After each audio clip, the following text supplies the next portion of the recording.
La population du territoire de Moba. Je suis le coordonnateur de la société civile au nom de Taboupé Saléon. Nous avons tenu à appeler les journalistes pour connaître un peu, d'échanger ou soit d'informer le public par rapport à 3 points que nous avons aujourd'hui. Dont le premier, ce sont les lamentations des agents de l'État à l'égard des contrôleurs des fonctions publiques qui sont présentement chez nous à Moba. Et le deuxième point, c'est l'inquiétude et la peur de la population de Moba sur l'activité en cours d'identification et de distribution des kits AME dans la chefferie Kansabala, groupement Kayogwe, mené par la Croix-Rouge provinciale dans le territoire de Moba. Et le troisième point, ça sera un appel de l'État congolais aux jeunes du territoire de Moba à rejoindre le service de la police nationale. Partant du premier point, nous avons eu des déclarations de la part des agents de l'État qui se sont lamentés contre le contrôleur de fonction publique faisant état de. La toute première déclaration était, ou soit première lamentation était, la discrimination de certains services par rapport à d'autres. C'est-à-dire, il y a de ces services au niveau du territoire qui devraient être contrôlés et d'autres non. Deuxième type de lamentation par rapport aux agents de l'État, non-apparition des noms de certains agents de l'État dans la liste ou répertoire des contrôleurs de fonctions publiques. Et pourtant, qu'ils ont déjà travaillé, qu'ils ont déjà fait longtemps dans le service de l'État. Et troisièmement, c'était la réclamation par rapport à un délai très court de cette activité de contrôle des agents de l'État. Et enfin, pour ce qui est des contrôleurs, le quatrième point, quatrième réclamation, c'était l'absence d'information à l'égard des agents qui doivent être contrôlés. Alors, partant de toutes ces lamentations, la société civile, la coordination de la société civile a eu le temps d'aller contacter l'équipe en charge des contrôleurs, et c'était hier mardi 10, et on les a vus dans des hôtels afin de savoir la mission et l'objectif du contrôle. Au fait, la mission et l'objectif de ce contrôle des agents de l'État, c'était pour qu'ils soient pris en charge par le trésor public, du fait que ça fait longtemps que notre gouvernement, notre État fait travailler des agents qui sont toujours non payés, qui ne sont pas pris en charge par le trésor public. Pour ce qui est maintenant de la toute première lamentation 1 et 2, faisant état d'exclusion de certains services et même l'omission de certains. Les explications qui nous ont été fournies sont les suivantes. Tout est parti d'abord au niveau national, où nous avons les secrétariats généraux et les directions générales pour chaque ministère. Et au niveau provincial, nous avons les divisions et les divisions. Et dans les territoires, nous avons aussi les chefs de service, ou soit les antennes, telles qu'ici chez nous à Moba. Et c'est au niveau national et provincial où se trouvent 3 personnes qui ont été formées dans la saisie, la vérification et même la validation après contrôle des dossiers. C'est-à-dire, le processus se passe comment? Le processus a débuté il y a longtemps pour d'abord le remplissage d'une fiche qu'on appelait F1, et c'est une fiche que chaque agent remplissait ça d'une manière manuscrite lui-même, et il devrait fournir toutes les informations possibles, toutes ses identités possibles. Et après que ces agents aient rempli cette fiche, la première fiche, la fiche F01, et les chefs de service devraient les ramasser et les déposer à leur tour au niveau de la division académique. Et cette académie maintenant d'aller déposer ça au service de la saisie de ces 3 personnes qui ont été formées dans chaque province pour cette cause. Et après ça, c'est à la province qui travaille maintenant en ligne d'envoyer ces données au niveau des secrétariats généraux de chaque administration. Les secrétariats généraux, à leur tour, vont maintenant envoyer ces données au niveau de la fonction publique. La fonction publique va constituer un fichier et c'est ces fichiers qu'ils vont encore retourner auprès des secrétariats généraux et même dans des divisions pour contre-vérification. Et après cette contre-vérification, en cas de cohérence, c'est alors que l'administration des secrétariats généraux, l'administration de chaque service va maintenant rappeler la fonction publique pour les contrôles. C'est ainsi que vous avez vu le contrôleur venir chez nous à Moba, juste pour venir se rendre compte de la réalité qui était déjà faite au préalable dans la toute première fiche et en fonction des données que les agents eux-mêmes avaient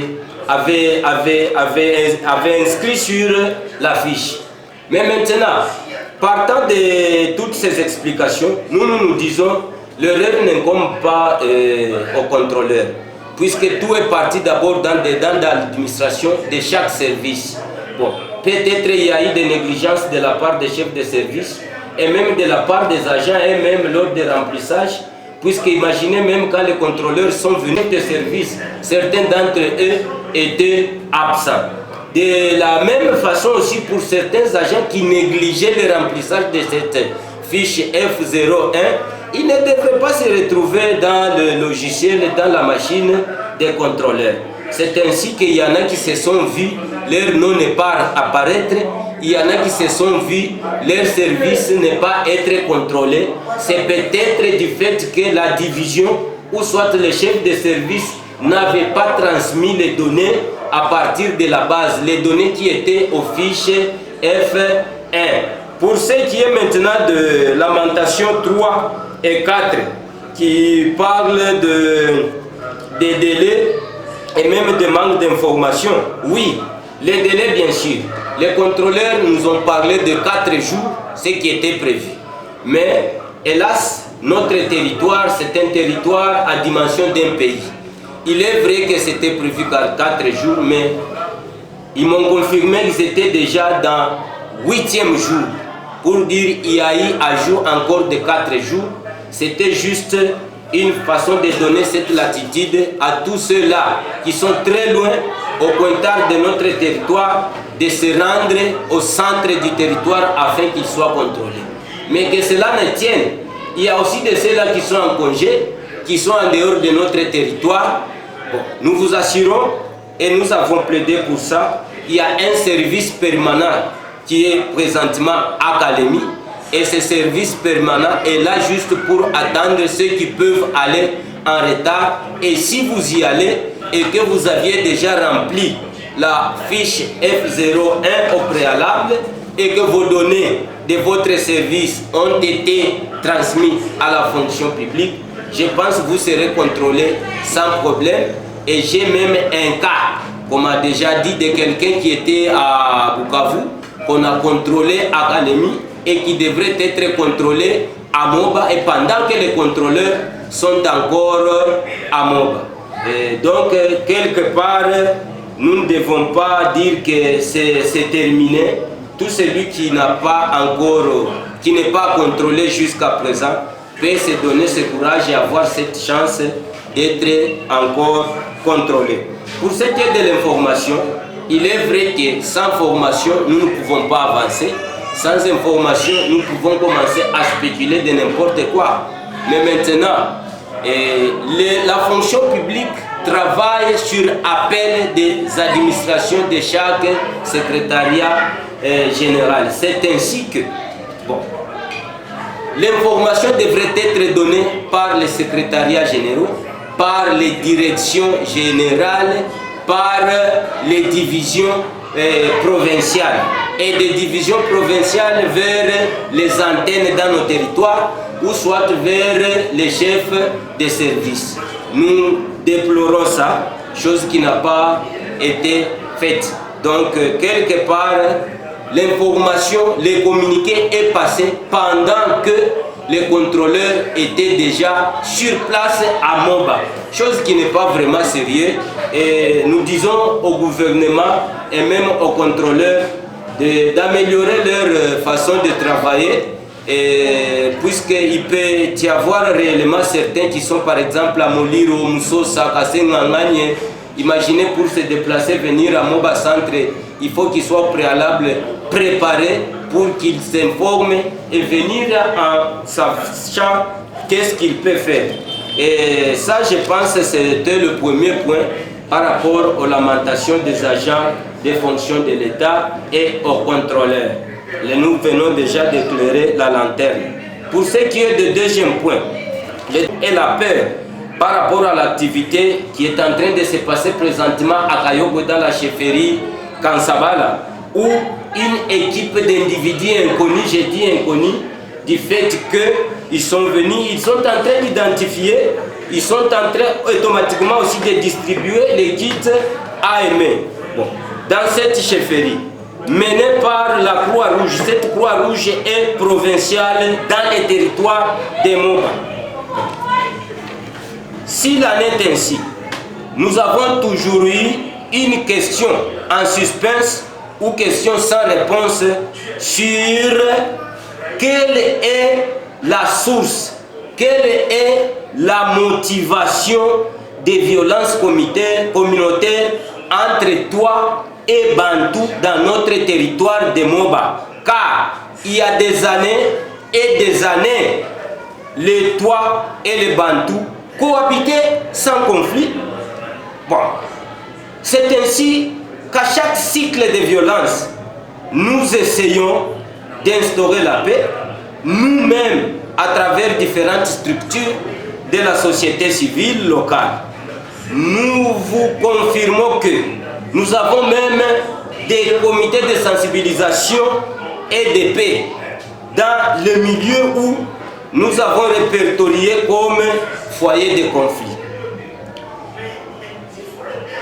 Il n'y a pas longtemps, nous avons quand même connu des violences dans le groupement Kayogo, où on a incendié 3 villages et où la population mène une vie précaire jusqu'aujourd'hui.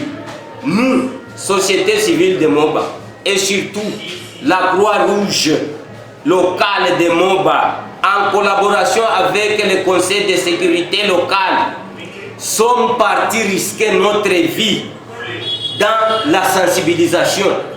Nous avons passé même nuit avec les belligérants armés de flèches. Bon, nous avions essayé de les désarmer, de les démobiliser et les insérer dans la communauté. À l'heure où nous vous parlons, il y a du calme.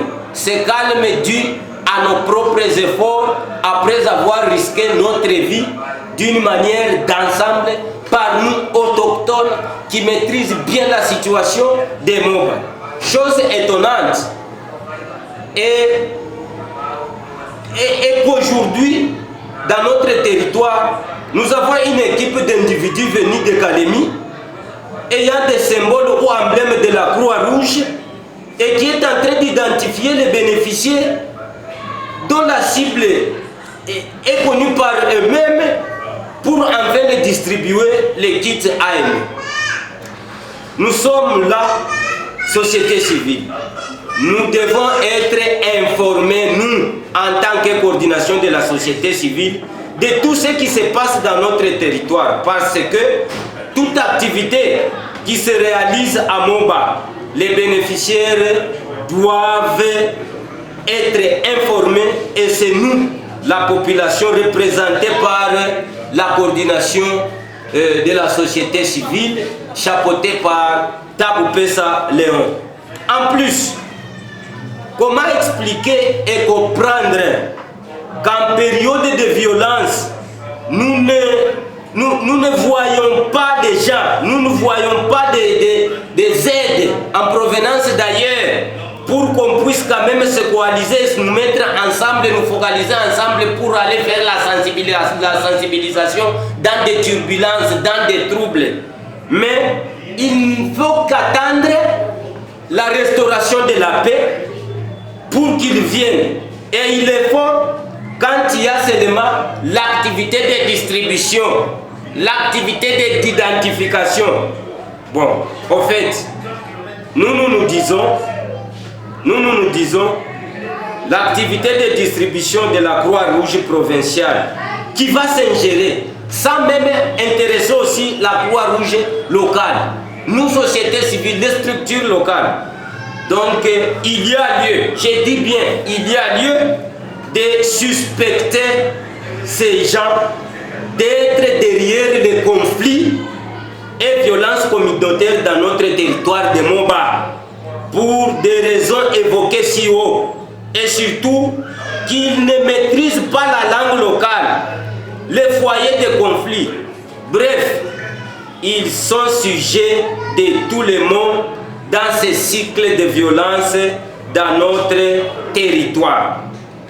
Vous devez noter que l'aide humanitaire, c'est un droit, mais elle doit être coordonnée.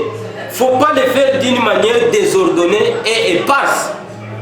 Nous avons de très mauvais souvenirs avec de telles aides humanitaires qui, des fois, arrivent incomplètes, des fois, n'arrivent même pas à la destination, ou soit n'atteignent pas de vrais bénéficiaires, et parfois qui constituent même des sources de conflits. Je vous dis des sources de conflits, pourquoi? Récemment, on a fait la distribution ici.